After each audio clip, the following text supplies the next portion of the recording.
Worcester Community Action Council is the federally designated anti-poverty agency for Worcester and 45 surrounding communities here in central Massachusetts.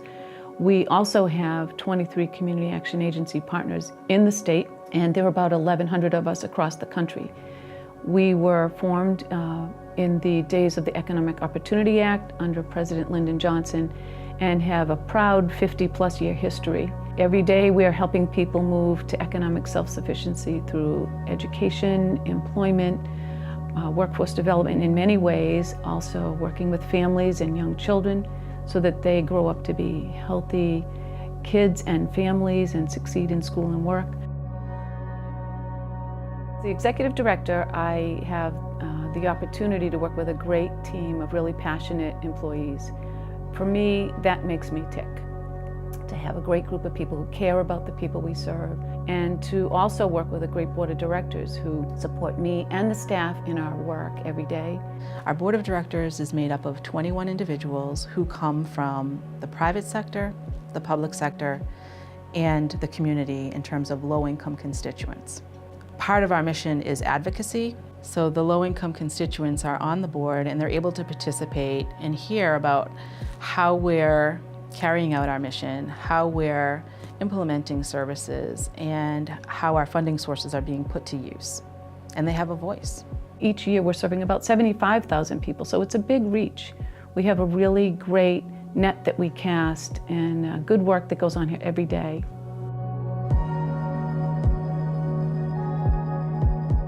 Our energy programs help with emergency heating, and short-term heating bill assistance, all the way up to energy efficiency improvements in their homes so that their homes can stay safe and warm. We help people whether they heat with oil or gas or electric or wood. Many of our clients are working people, 2 parents, 1 parent, single people. The magnitude of the assistance that we provide to people. So not only help paying their heating bill, counseling, referrals, but the energy efficiency services, making their homes a warmer and safer place to live in, providing people with heating systems when their heating systems are failing. And energy efficiency is a big, important part of it because there's no sense in paying for heating oil if it's going right out through the leaky windows and walls. So coupling those 2 programs together is very important. We have some very good folks that will call the gas company, oil company, and talk on your behalf to get you from being shut off. And the fuel assistance I've gotten too was fantastic. The weatherization program they did, it's unbelievable how much blockage of cold air they took care of for me. We can often help them have enough resources to take care of what the kids need at school or a lot of other very, very important things to their family. Our staff go out to people's homes. They can install energy efficient light bulbs. They can replace some appliances that are a heavy draw on the electric bill because they're old. Newer appliances are much more efficient and cost less to run. We can put insulation in the attic and in the walls, help eliminate draftiness. The volume of the work we do, when we look at the numbers, millions of dollars of heating assistance through local contractors, the advocacy work we do on a state and national level to help support programs that are going to have a lasting benefit on the clients that we serve. All of that is critical to our community. And where we know these clients so well, we're the right people to do it, and I'm really delighted to be part of that. WCAC's Job and Education Center is a center that helps young adults 17 to 25 with their high set and employment. We average 22 GEDs a year, and we're very successful on our job placement. If they need education first, we focus on education. Then once they get their education, we transfer them into the work readiness piece. Then we help them build their job skills. When it is your first job, it's daunting. You don't know what to expect. You don't know how to act. You don't know how to dress. There's so many things that you don't know. And so our staff are really there to help them understand what's expected of them as an employee so that they can be up for the challenge. If what they want to do is outside of what they actually can do right now, we talk to them about steps they can take to help get them there. Those are the things that we want to provide and ensure that people are coming away from our programs with. You have kids that come from, they're at risk of being in gangs, they're at risk of falling into violence, drugs. They've already had such a rough past that sometimes there aren't even in their eyes, there aren't any employers that would be willing to take a risk on them, so they just continuously fall into these same patterns. And when they come to WCAC and they work with the Job and Education Center, they feel like they're something. Head Start is a program of WCAC that's been in existence for 26 years now at the agency. All of our teachers are credentialed.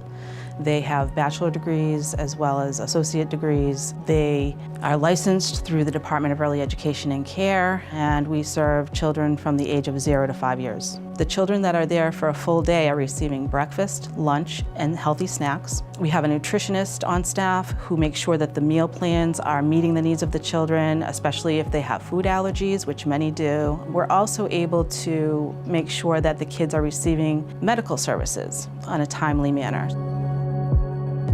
While the children are attending Head Start, the families are able to work. Oftentimes, childcare is unaffordable even for working families. For those families that are income eligible, Head Start is a free program. My children started coming to Head Start. I have now completed my associate in human services, and that could not have been possible, without the program assisting us. When we became homeless, Head Start supported us. We moved from our house into a shelter, and then from a shelter into renting a room in somebody's house, then from a room into an apartment. And these are services that we got through Head Start. They have been with us every step of the way, and I appreciate it. I would say that we wouldn't be where we are today without the support that we have had from Head Start. The feedback that we get from the school system is that they know which kids attended Head Start, because these are the kids that come into the classroom ready to learn.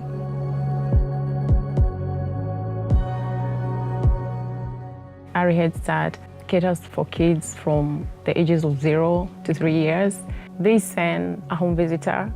Like I had a visitor coming to my house once a week, and they worked around my schedule because I have been busy going to college and also working. So when they come once a week, this is when you set a goal for your child. You say, this is what I want my child to have achieved by this time, and they help you to achieve that goal. And when you achieve that goal, you set another goal. They also help you to set a goal as a parent. You say, like, I want to go to school. So they give you all the information that you need, like where you can apply for school and financial aid and everything that you need to make, that goal a reality.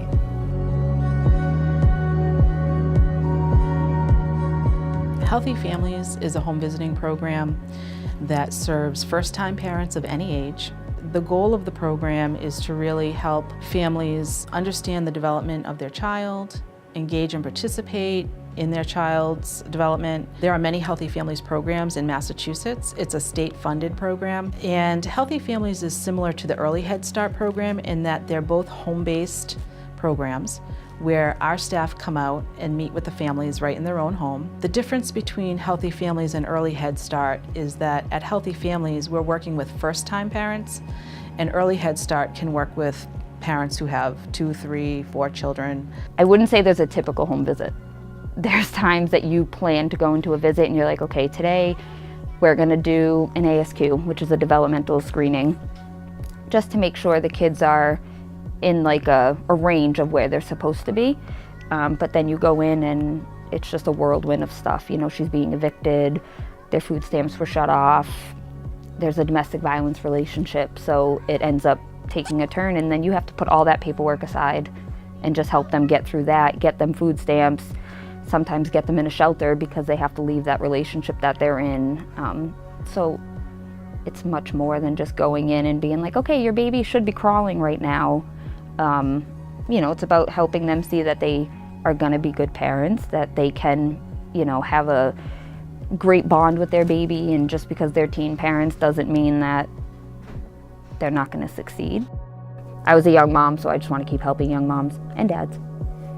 Right, Leia? We going to help them? She said no. She said no. poverty is a complex matter.